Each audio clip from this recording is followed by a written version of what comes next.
Hi, everybody. Thanks for joining. We're going to give everyone a couple minutes and then we'll get started probably around 10:03.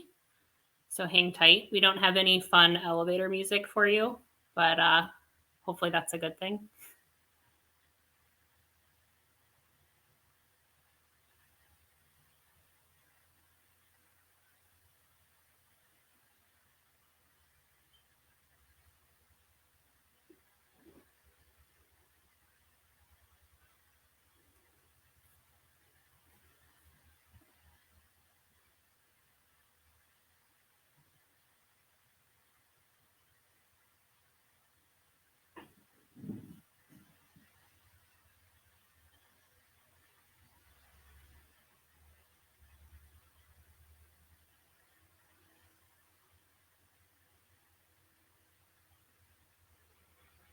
I see some more people hopping in here. We'll start in a couple minutes, just giving everyone some time to join.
I think we're looking pretty good on numbers. Ben, are you good to start?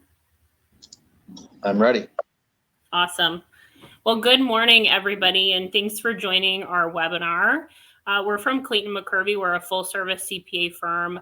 We have clients nationally and internationally, and we're based out of Southfield, Michigan. We're super excited to talk to you today about analytics at a glance, demystifying data. So, getting into introductions, my name is Elly Mioduszewski. I'm a manager with CNM. I've been with them for about 2 years, and before that, I was with PwC. Overall, my career has been in the IT audit and advisory space, everything from SOX and JSOX audits to pre and post implementation reviews, system selection, data analytics, RPA, process improvement as well. I'm a CPA and Lean Six Sigma Green Belt. A little bit of a jack of all trades in the IT and business strategy space. So excited to be talking with you. I'll pass it to Ben for a quick intro, and then I will get into kind of a lay of the land and what we're going to be talking about today. All right. Thanks, Elly. Well, thanks, everyone, for joining us here today. As Elly mentioned, my name is Ben Smith. I'm a shareholder in the consulting practice here at Clayton McCurvey. I've been with the firm for just over 15 years now, and I spend most of my time spearheading our data analytics initiative with Elly, as well as doing some work in the transaction services arena, concentrating on what drives business value and how people can make better decisions that drive the value of their business. But I love talking about data analytics. Happy to be here today and looking forward to a good conversation. Awesome. Thanks, Ben. All right. So a little bit more about kind of how this webinar is going to go. We're going to give some high level detail on analytics, some best practices, and some of the key pillars to think through as you're building out your analytics function at your business. And then we will get into a use case example with the tool that we've onboarded, which is DOMO. And then we will also talk about the service that we are offering that is called At a Glance. So to get started, what is data analytics? Probably a good place to level set, right? So data and analytics is the management of data for all uses, operational and analytical, and the analysis of data to drive business processes and improve business outcomes through more effective decision-making and enhanced customer experiences. That is still a very broad definition, and that kind of lends itself nicely to the fact that data analytics is a broad function, which means that you need to have strategy. You need to invest time, energy, and resources into making it something that is impactful for you. Data, think about data that you create on a daily basis, and then think about how much your business creates on a daily basis. If you do a quick search on Google and say, how much data is produced in the world daily, it is in the quintillion of bytes. That is hard to conceptualize, right? But really what it comes down to is there is so much information out there that you can use to harness insights from and make better business decisions. So why is data analytics important? There is as we're pulling this together, right, I was looking at a white paper that was done by International Data Corporation, and a couple stats jumped out to me that I wanted to share with you all. One being, as they were looking at companies that used analytics versus those that don't, across the board, respondents said 69% of decisions that were driven by the highest paid person of importance were made without regard for data. So that means that people in leadership are making decisions off of their gut or just knowledge that has been told to them, not based on the information and historicals of how their business has been operating. Now, that in and of itself, obviously companies are successful without having to look at data. They have been successful the past several decades, but where does that differentiator really come in? As part of the study in that white paper as well, they looked at 14 indicators and had respondents look at whether they were a company that was a leader in the field, so they had adopted a data-driven culture, versus those that don't.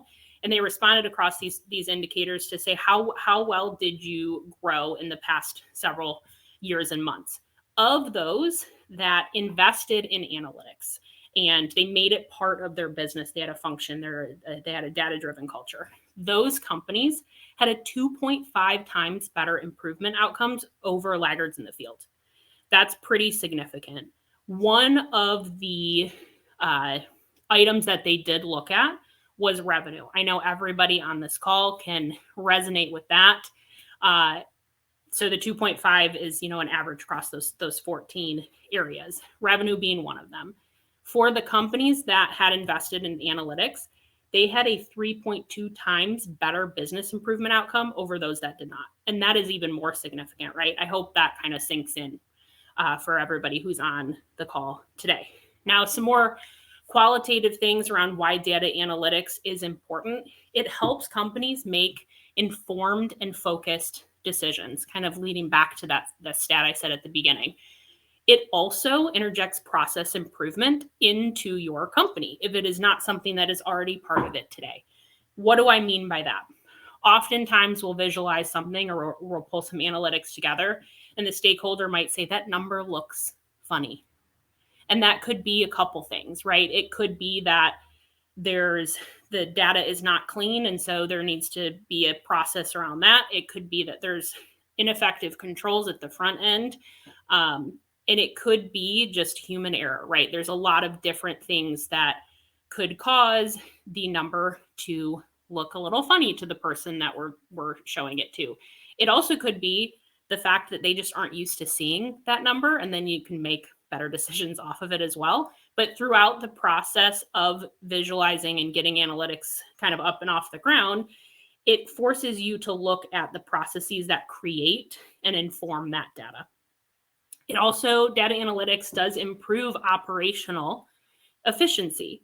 And it is twofold. One, you're automating processes, right? So generally when you're using a third-party tool, you are getting out of spreadsheets and the manual pulls of that information to get what you need. And so it takes time out of your staff and employees' day. It also helps you make faster decisions, which leads to more business improvement outcomes. If you can make a decision to change your business quicker, you can then hopefully get revenue quicker, right? And then this last point here, it builds and sustains trust, not only in your data and your system that you are using, because there is more attention being paid to it. Having that consistent approach also builds trust in the decisions that are being made. And so it builds trust in the leadership at your company. Now, you might hear yourself saying some of these things or other people at your business. Generally, everybody on this call is doing some level of analytics today, whether that's Excel, whether it is a third-party tool, or your native ERP module. One of the points I really want to drive home is that analytics requires strategy, time, and attention. These are some common things that we hear where it's like, you might be doing something, but you can do more and you probably should. This is a big report. We don't have good reporting. This is a complex calculation. This report takes me or them half a day each month. These systems don't talk to each other. I wish I could see XYZ more often. A lot of the times, you probably have some tools that can get you part of the way there. Again, that just goes back to having a strategy. But if you do hear yourself saying some of these things, let us know. We're happy to have a conversation to figure out what might be best for you in the analytics space.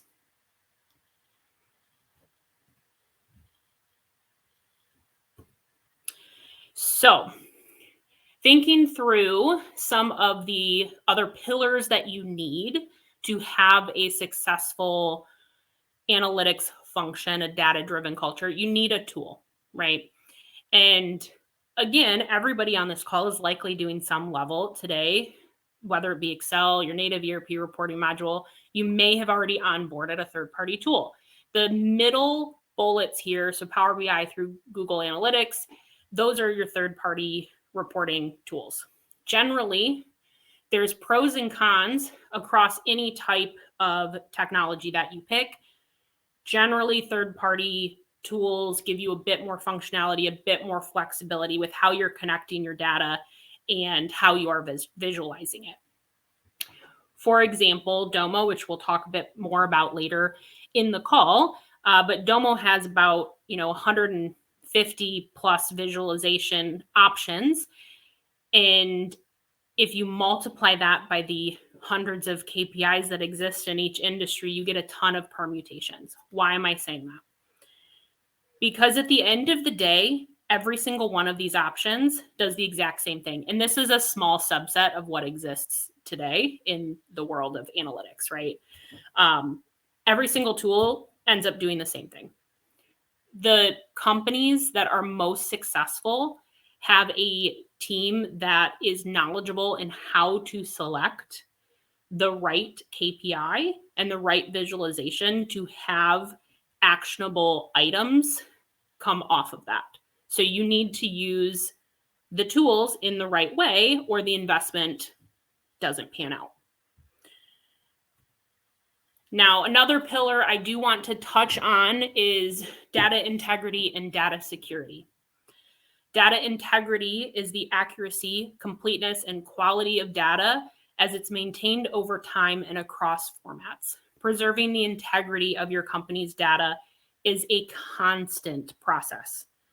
Data security involves protecting data from both external and internal threats and maintaining the privacy of its subjects. This contributes to the data's integrity by ensuring it hasn't been compromised by those threats.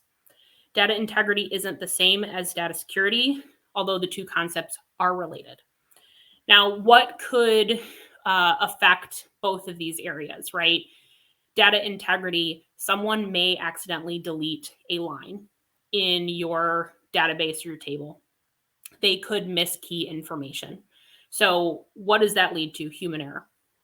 Or what is that a symptom of? It's from human error. Now, there's things that you can do to make these pillars a bit easier to manage, and we'll get on my soapbox for a second here. It's IT controls. At CNM, we operate really in that middle market space, and I've talked to several companies around their IT environments, and generally what I'm seeing is that there are some things being done, but not even close to enough. The IT control space, it's not a requirement for your reporting, but it should be a requirement for making sure you are operating in an effective and efficient manner and making sure your data and your company is secure.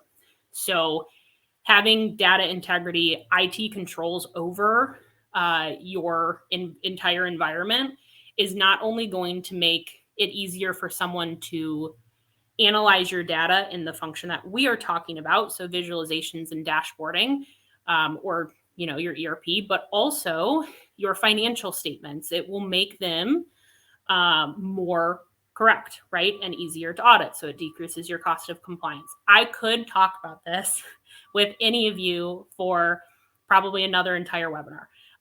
If anyone has any questions in the IT environment, IT control strategy space, I'm happy to have a conversation. Please reach out and we can schedule some time.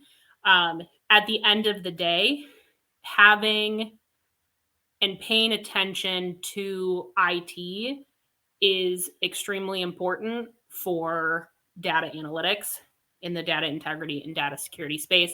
Another example to think through here from security, I talked about integrity a bit, is just if the wrong people have access to, for example, your databases or your tables, they could change data intentionally or unintentionally, or delete things out, and then that just affects your end numbers as well. So I will get off my soapbox, but IT controls are important. All right. The next thing that I would like to cover here, and I hope that everyone on the call is not disappointed by this slide, but there's always a question of what should I visualize? And I could sit here and rattle off important metrics by industry. It's something you can easily search as well, but that's not impactful. We are knowledgeable in the space for the industries that we help, and many other industries as well, to say, here's some things that you should consider. But at the end of the day, what is most impactful for a company when it comes to selecting KPIs and metrics and visualizations is that it needs to tie to your business goals. So if you don't have those, that is a really good place to start. And then you can work with someone either internal or external like us to figure out what metrics and KPIs would make the most sense. Less is more is also listed on this slide. What do I mean by that? Well, if everyone can take a moment and think about the ERPs that they have onboarded into their companies or the GL systems that they have, every single one of those, SAP, NetSuite, Deltek, Sage, what have you, they all come with standard and canned reports. Now, think about how many of those standard and canned reports you are using on a daily, weekly, or annual basis. I can hazard a guess that it's likely less than 10% of those. And there is probably a lot of questions around why I would need to use those other reports, right? The same goes for metrics and visualizations. I could come into your company and visualize 27 metrics, put them on a dashboard. It would look beautiful, and you would probably use it for about a month and a half. That is because it becomes white noise if things are not tied to your business goals and they are not impactful to what you want to do as a company. This is also leading to this next point, right? This is where visualizing things, again, tied closely to goal dependent, that need improvement areas are more impactful and more widely adopted, right? And so this also lends itself nicely to the concept of, if I'm going to invest in something, I want return, I want people to actually use it. Having goal dependent metrics and visualizations, only visualizing those that you can take action off of, and then tying in improvement areas is going to make you more successful and allow for a wider adoption of your analytic function. Now, there's a word up on the title, storytelling. This kind of wraps this up nicely. Having goals, goal-dependent selected metrics, visualizations that tie to that, where you can take actions off of it, and knowing what actions you would want to take off of those visualizations, that is storytelling, and that's going to make you much more successful. Now, there's a lot of options out there for building a data-driven culture, right? From people, process, technology. In the people space, you can have an internal team, external team. You can have a mix of both. Steering committee, I do recommend having. Process, you can be decentralized or centralized. This is an example of this would be, are you allowing your different functions, so marketing to have a different tool versus accounting versus IT, what have you? Do you have an analytics lead or not? Generally, I've seen a centralized approach be much more successful, just because you can all use the same approach and process to identify and select KPIs and metrics, visualizations as well. You can be goal focused or broad. We just talked about it. Goal focused is the best practice. However, some companies, they need a little bit extra in terms of what they want to see and bring in those disparate systems, which is absolutely okay too. Self-service versus prescribed, ad hoc versus scheduled. Technology, we talked through some of the tools that exist today and the benefits of those. There's a lot out there, right? Native ERP, your canned and standard reports, free or low cost tools, paid or full function tools, pre-built reports, custom reports. What I want to drive home yet again is that having a successful data-driven culture requires strategy. So this cannot be something where you give an FTE 20% of their job is to do analytics with, maybe a small investment into a tool. There is an adoption ceiling that comes with that, which leads me to the pitfalls of free or low cost analytics. Generally, what I've seen is that companies think to themselves, hey, I've heard this term, data analytics, and I know it's one of the emerging technologies and I need to get on board with it. Let's dip our toe into the water. And they'll get a couple, $10 licenses from, call it a Power BI, or use a free tool like NAC. They'll have a team member train in that tool with online trainings, spend about, 10 to 30% of their normal time in analytics. And you know what? They're successful up to a certain point. However, there is a ceiling. And these are some of the things that cause people to hit that ceiling and either just maintain where they're at or they fizzle out completely. Generally, there's limited adoption. One person attempting to put a full program together is not generally going to get adopted into the full business.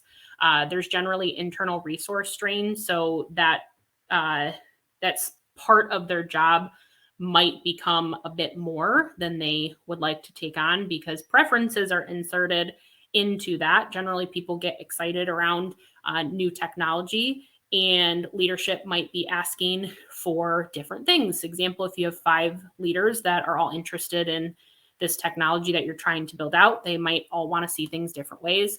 if you don't have the appropriate knowledge and skill set into analytics strategy, selecting KPIs and visualizations, it can lead to duplication of effort and a ton of time being spent in this space that doesn't necessarily need to be spent, which then leads to some thoughts on, is this worth it to continue doing? Or what we've also seen is that companies become successful in this space. They have one dashboard that's built out and they're like, how do I do more?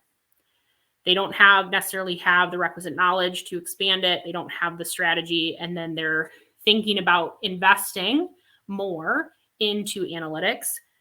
And then they get hit with demos and the bill that is upcoming, right? So potential cost of investing fully into internal analytics can run around $145,000 on a conservative basis. So it's recommended as you're building out an analytics function to have a full-time equivalent, at least one, looking into the data and visualizations and maintaining it. There's a lot that goes into it. Hopefully that kind of came through as we have been talking this morning. But there's recurring subscription fees, and this is for those third-party tools from data warehousing all the way through data warehousing, data cleansing, and visualization. Generally, subscription fee runs around $45,000. You're always going to have an implementation fee around $20K. There's some swing either way. These are a bit more conservative, and then you're going to have support and maintenance as well.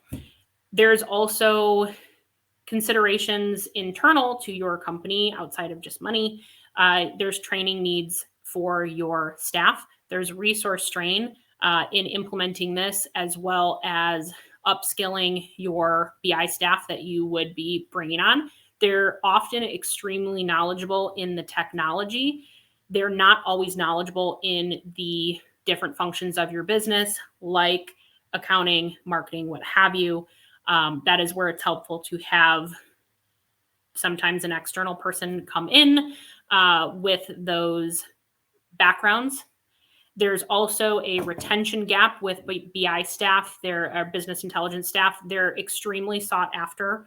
And then adoption is also difficult if you're not putting in the appropriate amount of time, energy, and having a strategy to do a rollout. Now, we'll get into here in a second. I'll pass it over to Ben soon, but we're going to be talking a little bit about at a glance and how we would be able to help in that space, having focused KPIs and visualizations. We have a background in accounting. We're a firm with CPAs. I'm a CPA, as well as Lean Six Sigma certified. So you're getting a bit more there.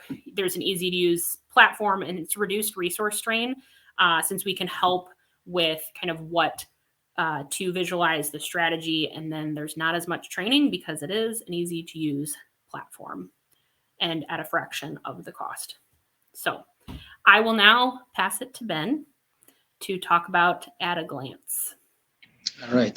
Thanks, Elly. So what we thought we might do is make everything that we've talked about so far a little bit more tangible, show you what some of this stuff like data analytics actually looks like in practice. As Elly mentioned, we have a service called At a Glance where we provide data analytics to clients as a service. We use DOMO as our tool. DOMO powers At a Glance. And what we're going to do is walk you through a couple example dashboards, KPIs, and just give you a sense for what we're talking about and what some of this stuff looks like. So I'm going to go ahead and share my screen.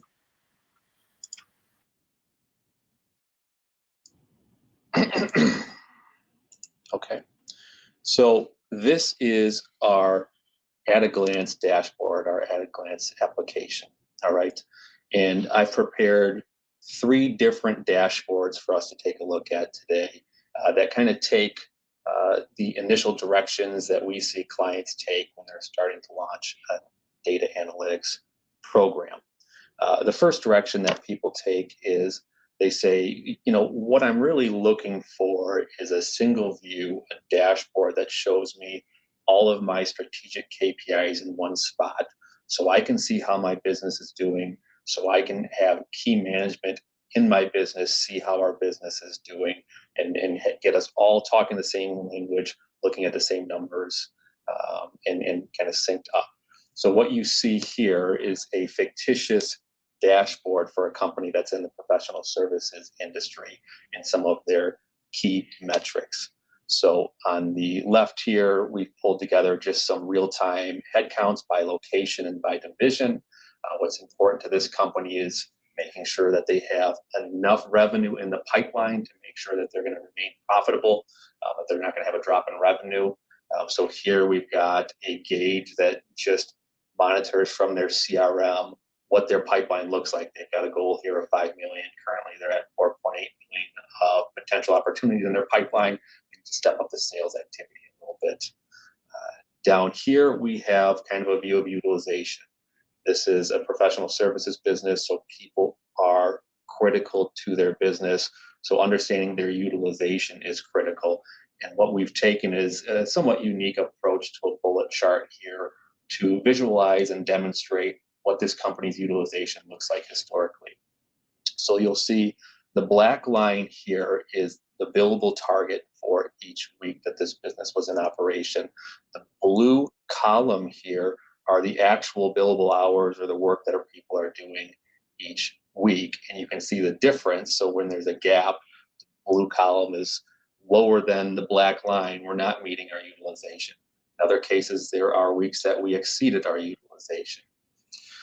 And this kind of gives or tells a story of how this business has been doing, how busy this team has been. I'll talk to a lot of clients and they say, yes, we track our utilization. I'll say, what was your utilization last week? 90%. What was it the week before that? 80%. What drove the difference? And the answer is, I don't know. That would take some digging, right? And I think the key thing here with a successful data analytics program is going beyond just that base level KPI of understanding how your utilization is doing, how your business is performing, and being able to diagnose quickly why things are happening. So in this instance, we can see the week of May, utilization fell a little short. You can drill into this visual and it will take us to the employee level of utilization. So you can see what employees are driving your utilization, and you can understand where some people might be missing their targets, where some people might be overworked, and you can start to ask questions and take action at the employee level to drive change in your business. Maybe you don't want to take it to the employee level. Maybe you just want to see this at a divisional level first. It might look different for your business, but you generally get the idea, or hopefully you generally get the idea of what we're driving at here. Moving on throughout this kind of overview, we've got a high-level picture of EBITDA, which is a driver of business value that's often pretty important for people to monitor and understand. Down below, we've got some profitability and cash flow measures, but this is just a high-level example of what a key metrics dashboard might look like. This is one direction that clients will take when they're starting a data analytics program. Another direction that they might take is they might say, hey, we need help in a particular area, and we're going to go a little bit deeper into that area. In this instance, we've created a fictitious toy distribution company, and what they want to understand at a deeper level is their revenue, their sales, what their customers are buying, what seasonality looks like, and that type of thing. So here is a more holistic picture of this business's sales in a view that allows a business owner or sales folks to quickly understand what's happening within the business, what's driving sales, where there might be opportunities. So what you see here is we visualize just a simple year-to-date versus last year revenue number. So we can see in 2022, our revenue's at about 5 million. This time last year is about 4 million, so we've got $1 million in growth. You can quickly and easily see to the right here how the business has been trending and which months that growth occurred, right? We've got month-over-month comparisons, November this year to November last year, May this year to May last year. And we can see here, oh, May was a pretty good sales month. I wonder what happened there. We can drill into May and understand quickly what customers are buying from us, what customers drove sales in the month of May. Maybe we see, for instance, a new customer or a customer that hasn't bought from us in a while, and gifts for all ages, for instance. We can drill into gifts for all ages and actually see right down to the invoice level what they bought from us. They bought roughly $50,000 worth of goods across, again, this is a toy distribution company, so they sell classic cars, ships, vintage cars, that type of thing. As we move down the dashboard, you can segment sales by product line. So this is a tree size visualization where the bigger the square is, the more sales volume there is. So they sell a bunch of classic cars, they sell some vintage cars, they sell motorcycles, but you can kind of get a sense for what products are driving revenue here. What might be important to this business is deal size, right? Perhaps large deals get a little bit better margin than small and medium deals because it doesn't require as much attention from personnel. So what's important to this business might be understanding, are there large deals that are moving the sales needle, or is it a bunch of medium deals that are a little bit less profitable? How might we be able to turn some of these medium deals that we see over the last couple months into larger deals into the future? And here's just another visualization of average deal size, kind of along that same theme. I'm demonstrating here a number of different visuals because I think it's important. In DOMO, for instance, I think there's over 360 different visuals. And while that might not sound important or impressive on the front end, when you're trying to tell a story efficiently and succinctly, like Elly was talking about earlier, the way and the means that you have to do that through these visualizations becomes quite important. We've got some other examples of visualizations as we move through the rest of this dashboard. Maybe geographic sales is important to this business. They're a US-based toy distribution company, so their sales are pretty heavy in the US. You can drill into the US and understand what 7 or 8 states are heavy sales states. While look at California here has really been pretty strong for us over the last 6 months. Who's buying from us in California?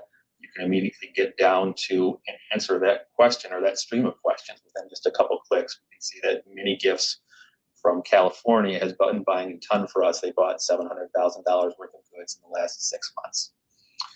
The other important thing to note here as well is that these dashboards, you can drill to tell a story, and they're also interactive. So we've got SKUs over here on the left, and if we want to understand how a particular product is doing, you can click on that individual SKU and watch the rest of these metrics react to display information only related to that SKU. So that SKU, for instance, is a truck or a bus, and we can see kind of the average deal size. We can see the growth in revenue. We can see, all of those other metrics that we just walked through that pertain with data that pertains only to that particular SKU. Lastly, here, I'll walk down through, another visualization type, which is a heat map.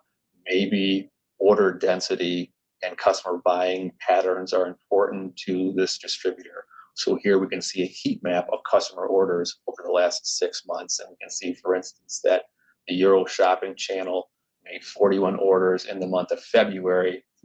I wonder if there's a way that we could have converted 41 smaller, medium-sized orders to 1 or 2 large orders. Maybe that's important, or that's kind of a goal of this business. This is an example of a little bit deeper dive into a particular area of a business. And as Elly mentioned, if you're not careful about your goals and understanding what the drivers are of your business, a lot of this stuff can become just noise and unused. So you've got to be very careful and intentional about how you select and kind of the story that you tell. Ideally, you get to a state that is very goal-centric. So for instance, in that same fictitious toy company, perhaps they realized that there are a bunch of customers out there buying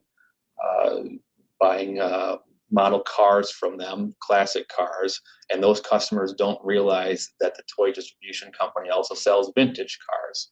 And they've done some research and they've said, you know what, I think we can upsell on 33% of our orders a vintage car. So on 33% of our orders, when they call and place an order, we think the salesperson could sell a vintage car.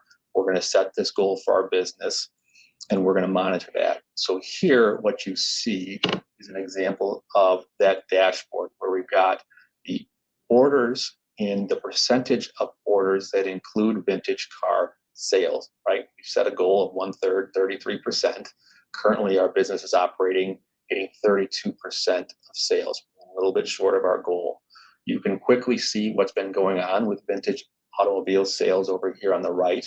We've got by month vintage automobile sales, and it's a little bit spotty in the first half of the trailing 12-month period, which makes sense because we didn't start our initiative until January. But once we started our initiative, we can see that there's a steady growth in vintage car sales. We're starting to meet our goal, but we're falling a little bit short in May. We thought we would have sold a few more vintage cars in May. What happened there? Well, we can come over and look at our May sales here and see that we've placed 478 orders. Of that, 340 orders didn't have vintage car sales included. We can drill right into our sales rep and see how they're performing at an individual level. We see, for instance, Pete here is closing 34% of his deals with a vintage car sale. He's above our goal. Jennifer's selling 33.5% of her orders, or filling 33.5% of her orders with a vintage car sale. She's above our goal. Bill here, he's at 32%. He's a little bit low.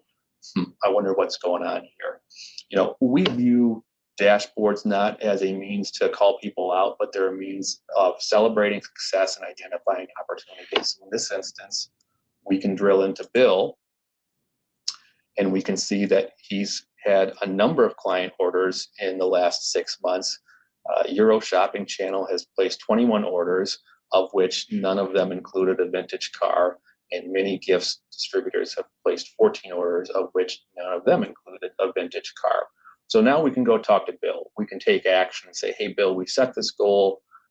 Something's going on here. Some of your customers, your big customers that we thought were opportunities, aren't coming to fruition. We can take action, right? So this is more of an example of what an ideal dashboard, taking us all the way from a business question/goal down to the description of, we can immediately tell, are we meeting our goal or not?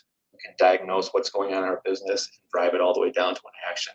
That's an example of kind of what we're talking about telling a story about driving action, albeit a simplistic one. Okay, so I'm going to stop sharing my screen here and turn back to our presentation.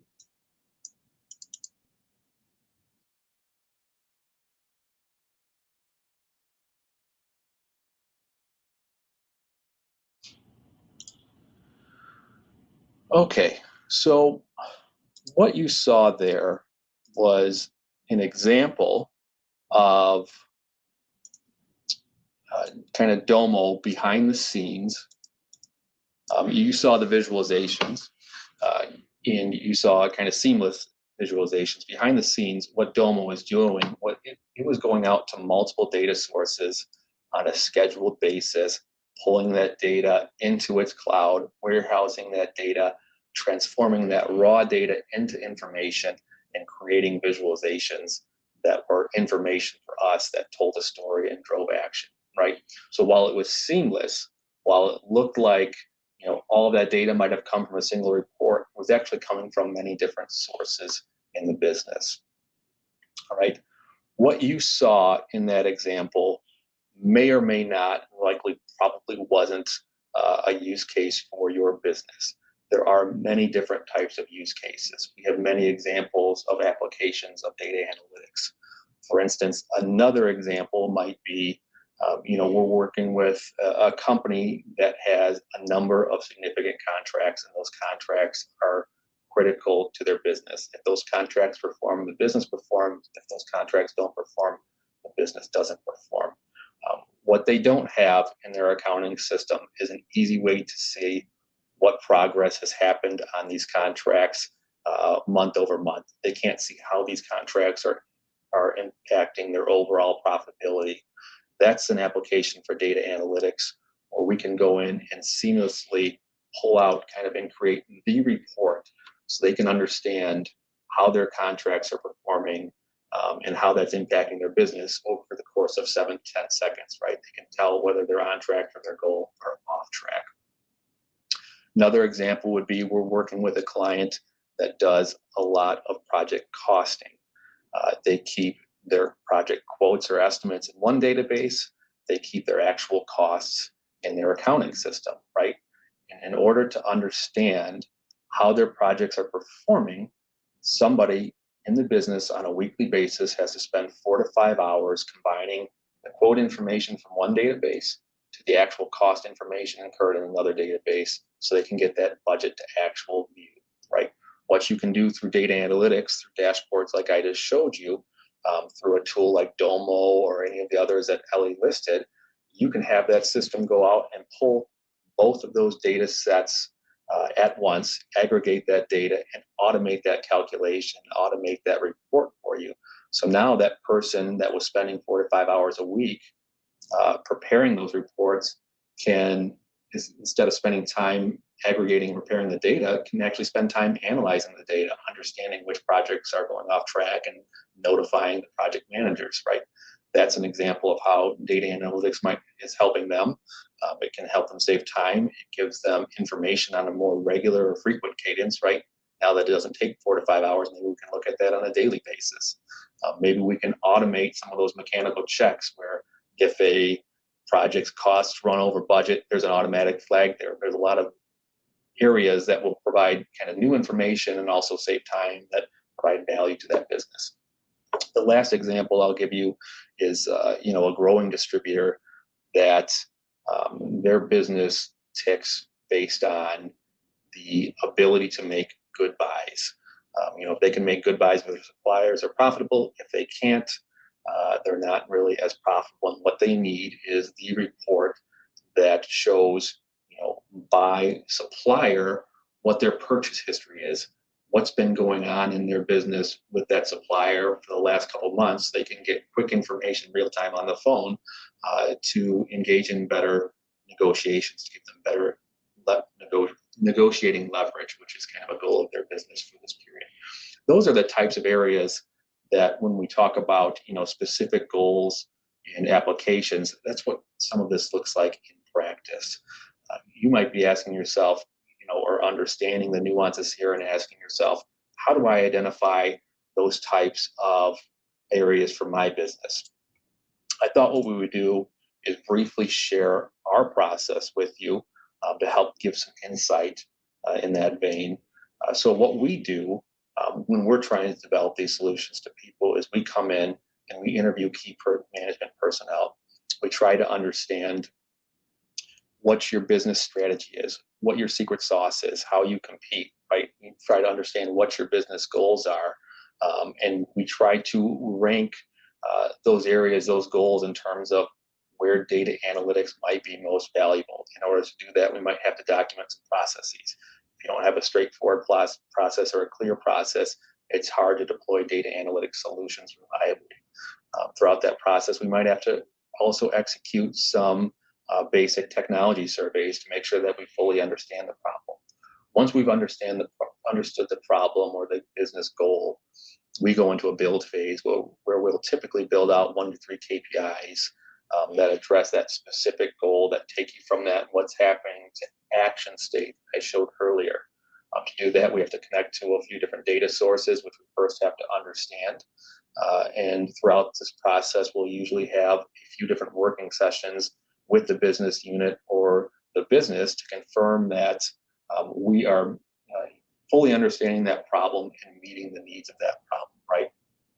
In our process, once we've built out that pilot solution, we deliver it to you, and then we give you a couple weeks to trial it, because usually you learn something through that trial period. You say, oh, great, we're 90% of the way there, but we just need this one change, right? So there's a couple tweaks that happen in the trial phase. And then in this process, what typically happens is once you validated the solution and started using it, you move into more of an ongoing support phase, right? What happens often is that your ERP system, your accounting system gets updates. Updates can change the data structure. which means that some of these visualizations can break. So it's not a, you get the solution in place and then you're done and you move on. There's a continuous cycle here.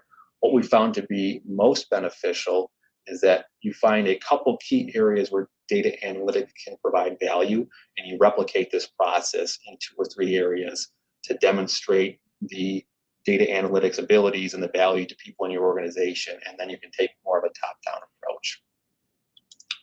All right. A lot of times when we talk to folks, we find that they hear what we have to say. They think data analytics can be a fit for their business, and they're going to try, doing it in-house, which can be a perfectly viable solution for your business.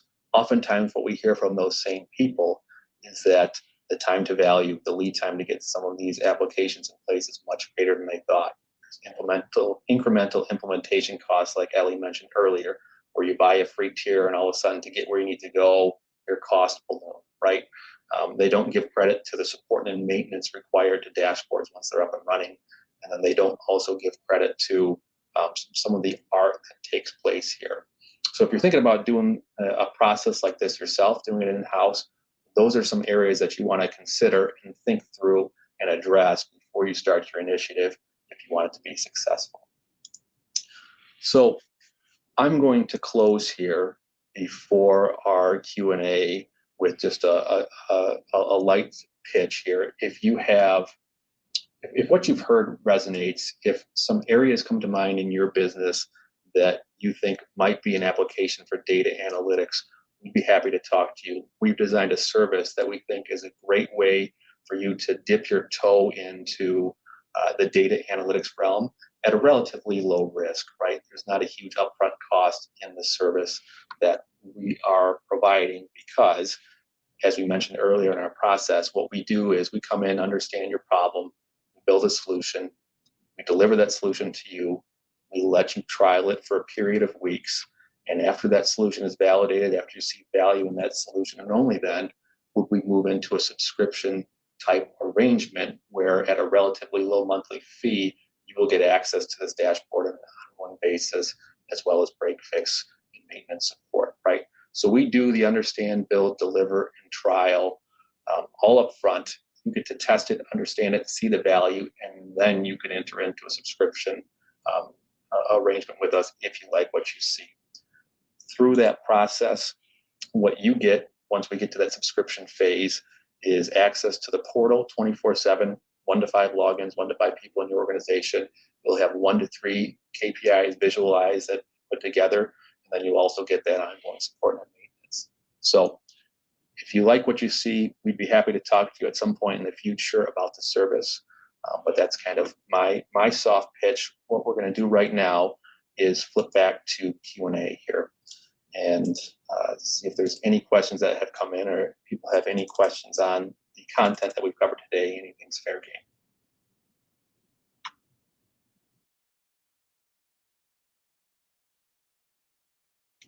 All right.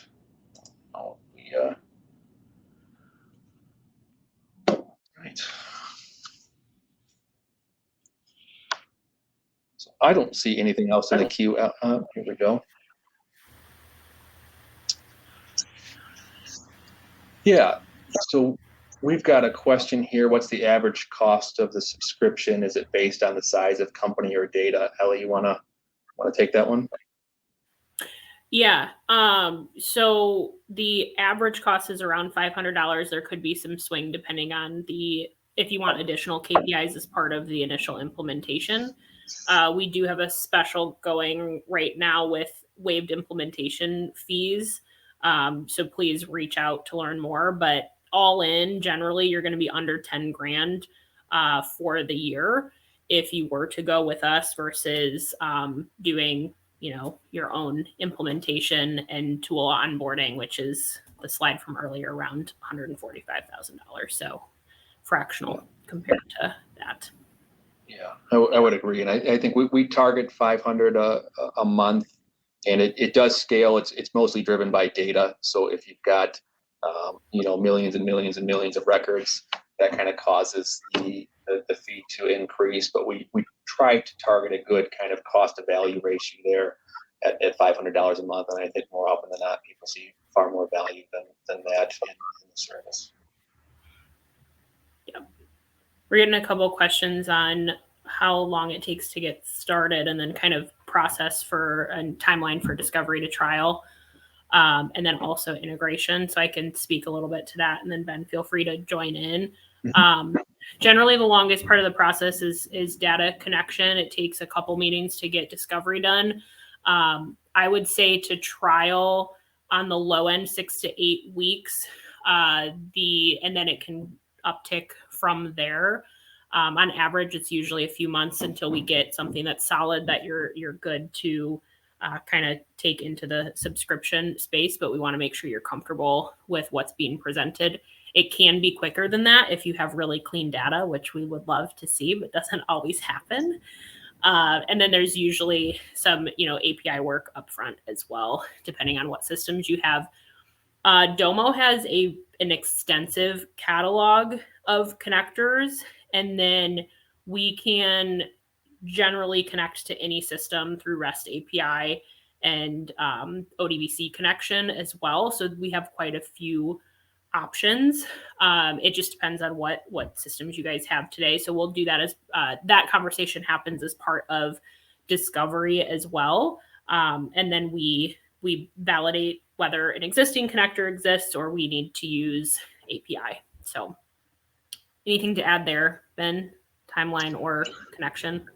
No, I don't think so. I think, one of the strengths of Domos is they have over 1,000 different connectors already pre-built. So that's that speeds up the implementation.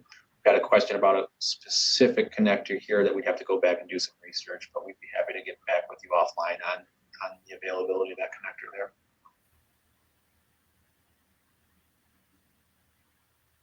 Yeah, and I think overall timeline is you're spot on, Elly. And I think a lot of times the longest part or the hardest part about this whole thing is just getting the credentials to the connection through IT and stuff like that. There's a lot of stop-start there, which kind of catches people off guard. So. Yeah. All right. I did check Jira, and it looks like one exists. So that's good. The beauty of DOMO. We have a decent catalog. So. Okay. I don't see any other questions coming in here, but if anything comes up at any point after, feel free to reach out to Elly or I. We'd love to have just a discussion about your situation and give you any guidance or insight that we can. Yeah.